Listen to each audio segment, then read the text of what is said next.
Edusat के online programme में आज हम पढ़ेंगे कक्षा 7 में वादी स्वर, संवादी स्वर, अनुवादी स्वर, विवादी स्वर, वर्जित स्वर और वक्र स्वर।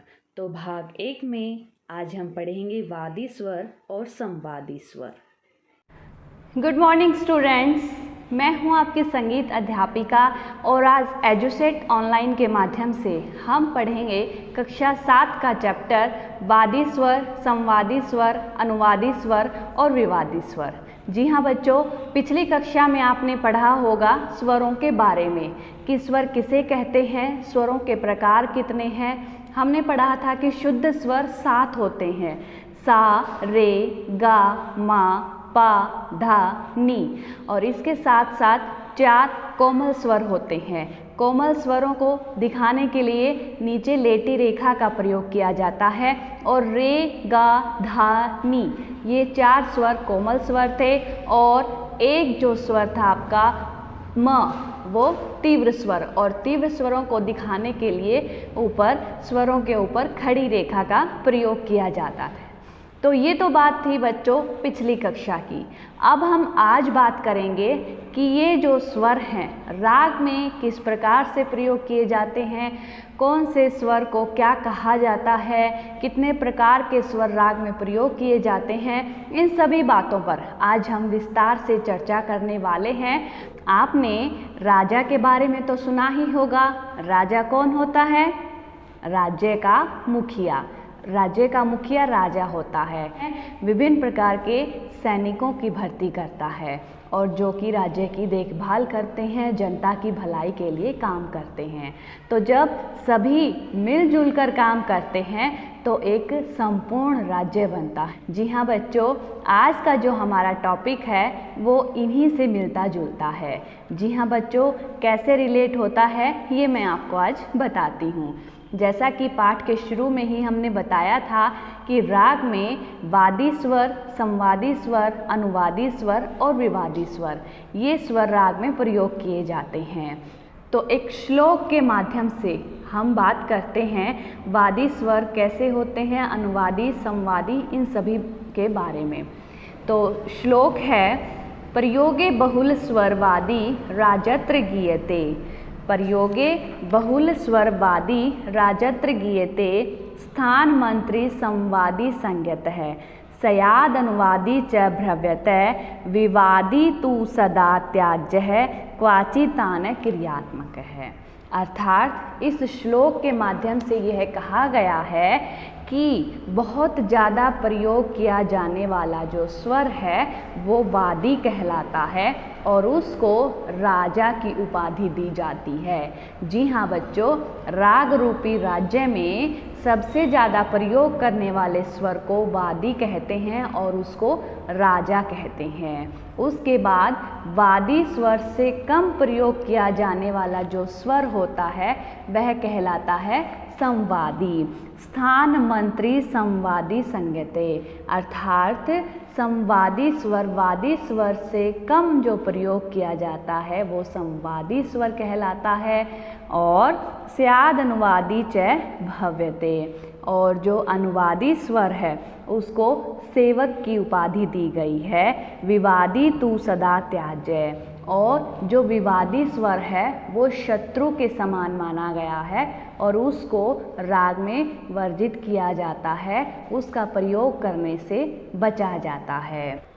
तो इस प्रकार राग रूपी राज्य में भी वादी स्वर राजा के समान होता है, संवादी स्वर मंत्री के समान होता है और अनुवादी स्वर सेवक के समान होता है।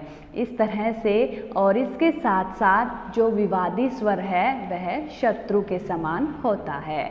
तो अब हम बच्चों विस्तार से इनके बारे में चर्चा करेंगे। तो आइए सबसे पहले बात करते हैं वादी स्वर की।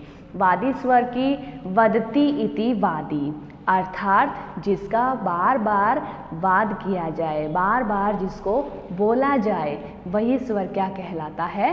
वादी स्वर कहलाता है।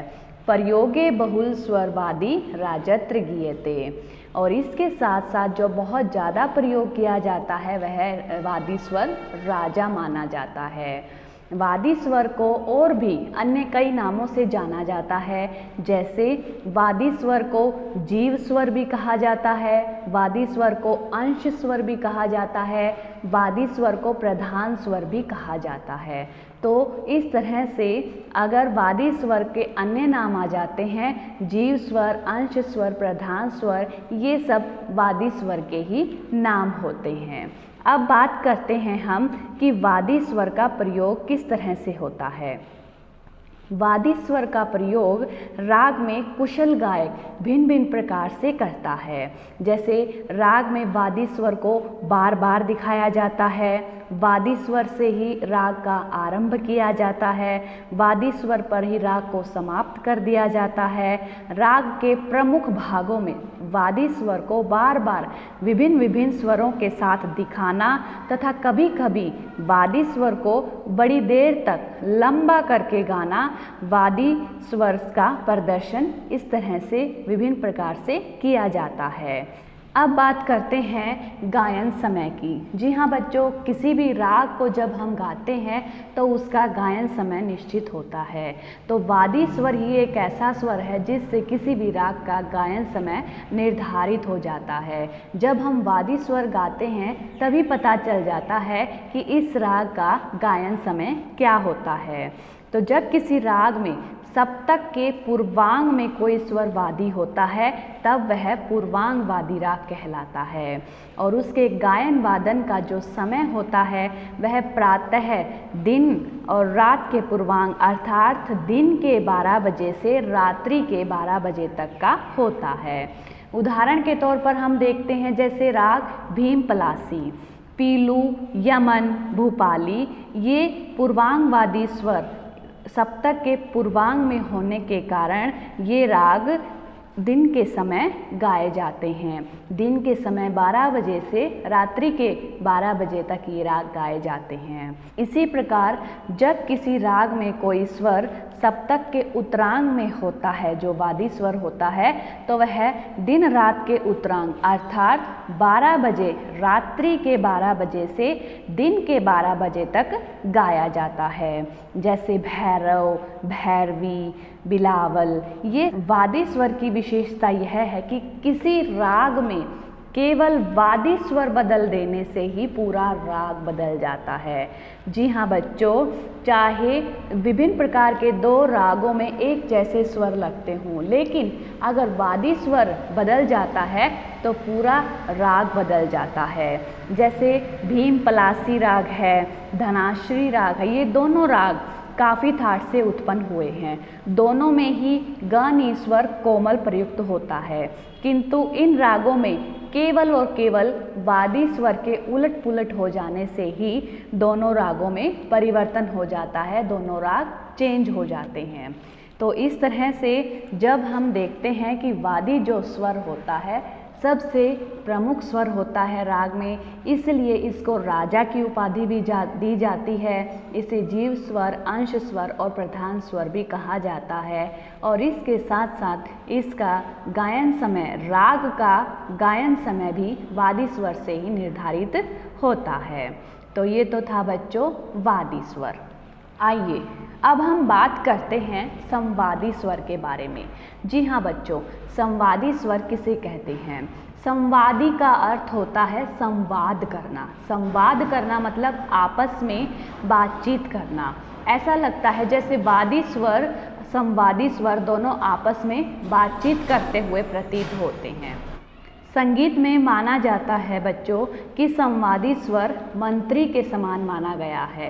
राग रूपी जो राज्य है उसमें संवादी स्वर को मंत्री की उपाधि दी गई है। वादी स्वर से कम और अन्य स्वरों से जो स्वर राग में अधिक प्रयोग किया जाता है उसको संवादी स्वर कहा जाता है। संवादी स्वर को वादी स्वर का सहायक स्वर भी माना जाता है। संवादी स्वर की अपनी ही विशेषता है। संवादी स्वर राग में सुंदरता बढ़ाने के लिए बहुत ज़्यादा सहायक सिद्ध होता है। राग में वादी स्वर के निश्चित हो जाने पर संवादी स्वर का अपने आप पता चल जाता है। तो बच्चों, ये तो थी जानकारी वादी स्वर और संवादी स्वर की। अब वक्त हो चला है आत्म मूल्यांकन का। जी हाँ बच्चों, अब तक हमने कितना सीखा इसको जानने के लिए हम सेल्फ असेसमेंट टेस्ट कर रहे हैं और इस टेस्ट को आप विभिन्न प्रकार के जो प्रश्न हैं उनको देखिए और जो ऑब्जेक्टिव टाइप आंसर्स हैं उन आंसर्स को सोचिए अपने दिमाग में और उत्तर देने का प्रयास कीजिए। तो क्या आप तैयार हैं सेल्फ असेसमेंट टेस्ट के लिए? चलिए बच्चों, आइए देखते हैं हमने कितना सीखा। आपके सामने है बहुविकल्पीय प्रश्न आत्म मूल्यांकन करने के लिए। पहला प्रश्न है कि राग में सबसे अधिक कौन से स्वर का प्रयोग किया जाता है? और आपके ऑप्शन हैं आपके सामने वादी स्वर, संवादी स्वर, अनुवादी स्वर और विवादी स्वर। और आपका टाइम शुरू हो चुका है। जल्दी से सोचिए और अपने दिमाग में इसका उत्तर दीजिए।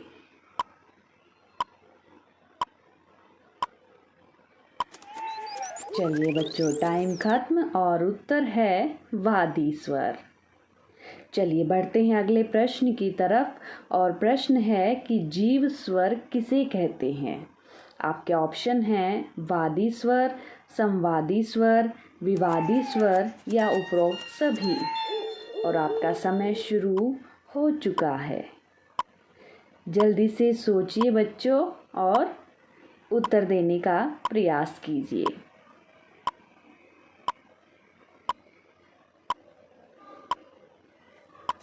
चलिए, समय हुआ समाप्त और उत्तर है वादी स्वर। चलिए अब बढ़ते हैं अगले प्रश्न की तरफ। प्रश्न है पूर्वांग वादी राग गाए जाते हैं। और आपके ऑप्शन ये रहे रात के 12 बजे से दिन के 12 बजे, दिन के 12 बजे से रात के 12 बजे, दोपहर से शाम या शाम से रात तक।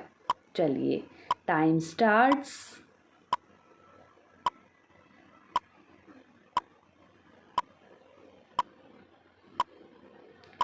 चलिए जल्दी से, समय समाप्त होने वाला है और समय समाप्त हो गया है और इसका उत्तर है दिन के 12 बजे से रात के 12 बजे तक। चलिए बढ़ते हैं बच्चों अगले प्रश्न की तरफ कि राग रूपी राज्य में मंत्री की उपाधि दी जाती है। किसे दी जाती है? वादी स्वर को, संवादी स्वर को, विवादी स्वर को या अनुवादी स्वर को। और समय आपका यहाँ पर शुरू हो चुका है। जल्दी से सोचिए कि राग रूपी राज्य में मंत्री किसे कहा जाता है। और आपका समय जल्दी जल्दी जा रहा है, तो जल्दी से सोचिए और आपका समय हुआ है समाप्त और इसका उत्तर है संवादी स्वर। जी हाँ बच्चों, चलिए बढ़ते हैं हम अपने अगले प्रश्न की तरफ कि राग में सप्तक के पूर्वांग में कोई स्वर वादी हो तो वह कौन सा राग कहलाता है? उत्तरांग वादी, पूर्वांग वादी, उपरोक्त दोनों या कोई नहीं। और आपका समय होता है यहाँ पर शुरू।